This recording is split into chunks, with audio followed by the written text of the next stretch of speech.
Okay, good morning, everyone, and welcome to the Approved Vendor Registration Training webinar for the Illinois Adjustable Block Program. My name is Lauren, and I'm with Incline. Also with me today is Lisa and Kevin from Incline. We'll all be giving this webinar with instructions on how to register to become an approved vendor. So the agenda for today, first, we're going to give a brief overview of the stakeholder process. We'll also give an overview of our online portal. We'll then go through step by step a sample approved vendor application, and then we'll have a question and answer session through the chat feature. So you should be able to access the chat feature, so just type in any questions you have. You can type them as we go through the webinar, but we won't be answering those until the end. Okay, so an overview of the stakeholder process. So the draft approved vendor requirements were released on October 3rd, 2018. About a week later, or exactly a week later, on October 10th, 2018, we held an in-person stakeholder meeting and a webinar to discuss those requirements. The comments on those draft requirements were due on October 19th, 2018. And then just yesterday, we released the final approved vendor registration requirements on 10/31. And those were released on our website and then also by email blast to anyone that's on our email list. So if you haven't taken a look at those yet, you can find those on the website. The approved vendor registration portal opened this morning, 11/1 at 8 a.m. And just some highlights of the changes from the draft requirements that were initially released.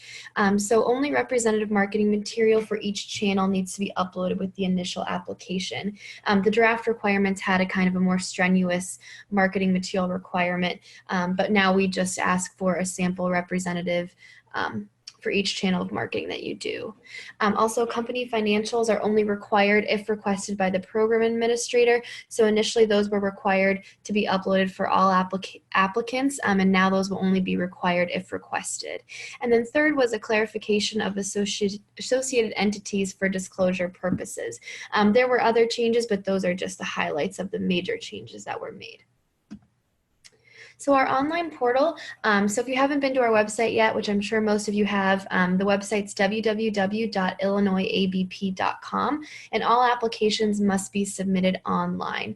We will be accepting applications on a rolling basis starting this morning and all the way through when the program or when the actual application opens, and then even later than that. You can have one email address per login. You can register multiple approved vendors under one login, but only one email address can be associated with that login. And just the application is 7 steps. You can save after step 1 and come back at any time. So as long as you log in, finish step 1, you can close out if you need to find more information and come back to the application, and that information will be saved. Okay, so to create an account, you just go to our website, which I already said, illinoisabp.com, and click on the Apply button in the upper right-hand corner. Once you click that apply button, you'll be brought to the user registration screen. You just need to fill in basic information, name, email, and then your company information, and then create a password for your account. Once you filled all that in, just click the create account button. Once you click that, you'll receive an email to your email address. In that email will be a link you'll need to click on to activate your account. Once your account has been activated, you'll be able to log in with your email and password to the Illinois ABP website. Once you log in, you'll be taken to your vendor dashboard, and on your vendor dashboard is where you'll create new applications and manage all existing applications. So if it's your first time logging in, you won't have any applications yet, so you'll just need to click on the View Vendor Application button, and then you'll be brought to a page where you can click this Begin Approved Vendor Application button. Step 1 is to complete the vendor contact information fields.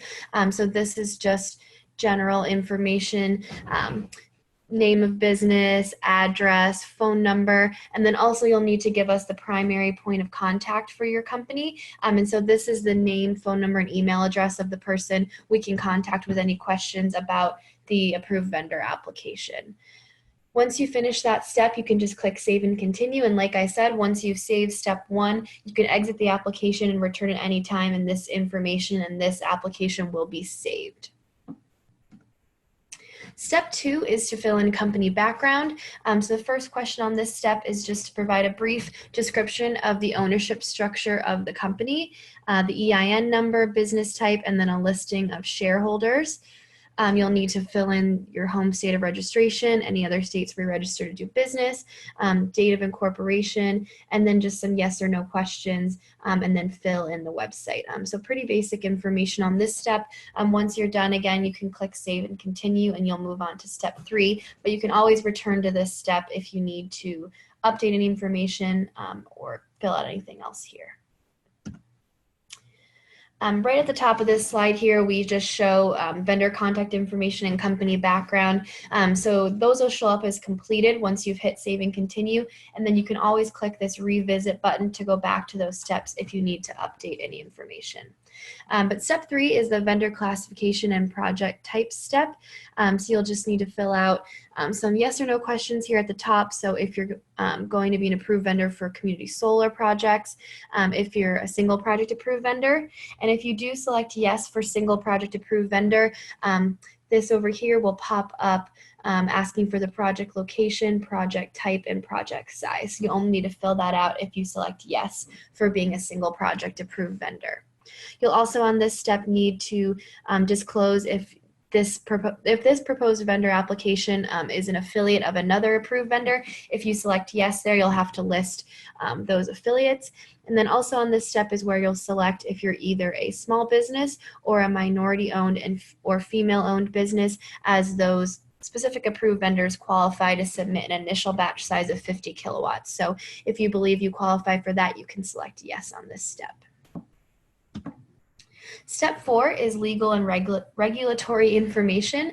So this step is a series of 10 yes or no questions that you'll just need to answer. If you do select yes for any question, an additional box will pop up asking for specific information about the issue. So you can see on this slide, say you did say yes to a question, you need to type an explanation of the issue, date of the issue, entity involved, corrective actions taken, and then a current status of the issue.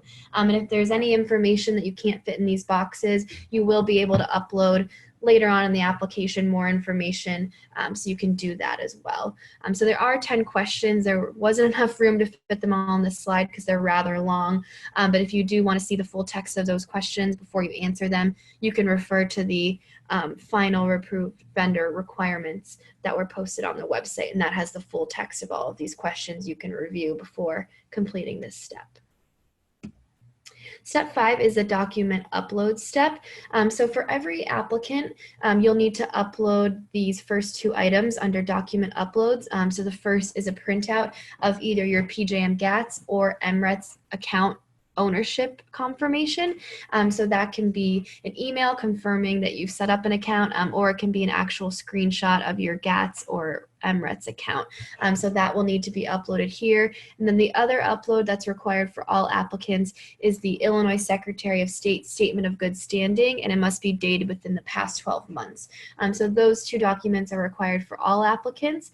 There are some other required fields that you might see here if you select certain things throughout the application. So the first is if you selected yes to being a DG installer, then you'll need to upload your DG installer certification from the ICC. And then the other upload here that you may need is if you selected yes to being a small business or a minority or female owned business. On this step, you'll need to upload BEP certification or small business certification in order to qualify for those. I think I mentioned this earlier, but we also have these 4 optional upload fields. So if there's anything you feel like you need to further explain from your application, you can upload more information here.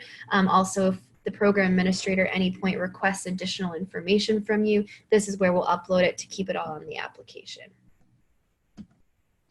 Also on the document upload section is the marketing material uploads. So like I said earlier in the application, we have kind of pared down this requirement a little bit. So now you'll just need to upload a representative sample related to any marketing that you're involved in. So print marketing, website marketing, direct mail, direct email, web ads, social media, anything like that. We included a small list in the question here, but if there's anything else, you can just upload those here. You have 5 spaces to upload those documents here. Step 6 is additional questions not used for qualification.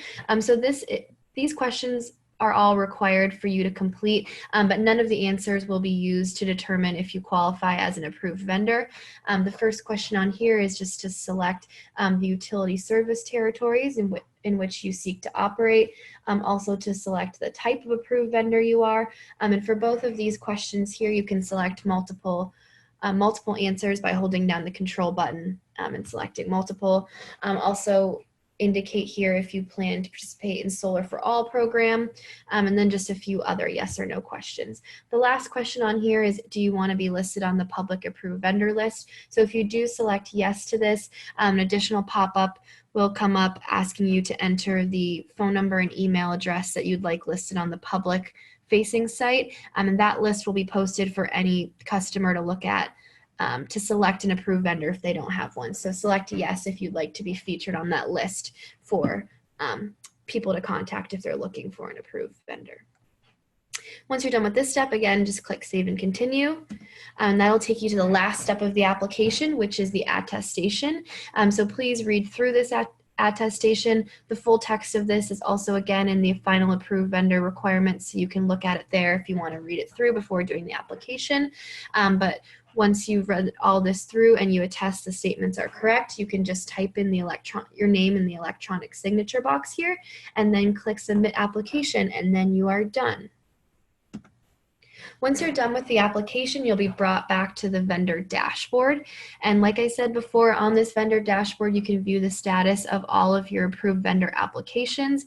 If you have multiple applications, there will be a drop-down list where you can click through your applications. You can always view the summaries of them, and then also see the status if they're submitted or in progress. Also on this step, you can start a new approved vendor application if you plan to register multiple approved vendors under your one account. Emails will be sent to the account holder once an application has been reviewed and verified, or if the program administrator is requesting additional information. So be on the lookout for that. You'll also be able to view any need info notices or anything like that on the vendor dashboard. Just to note that applications cannot be edited once submitted. So if you need to make any changes to the application, you'll need to contact the program administrator directly through phone or email. So please make sure you check through your application thoroughly before it's submitted, because you won't be able to edit it. We'll be glad to take edits via email or phone, but always give it a look over before it is submitted. Okay, and now we will begin the question and answer session.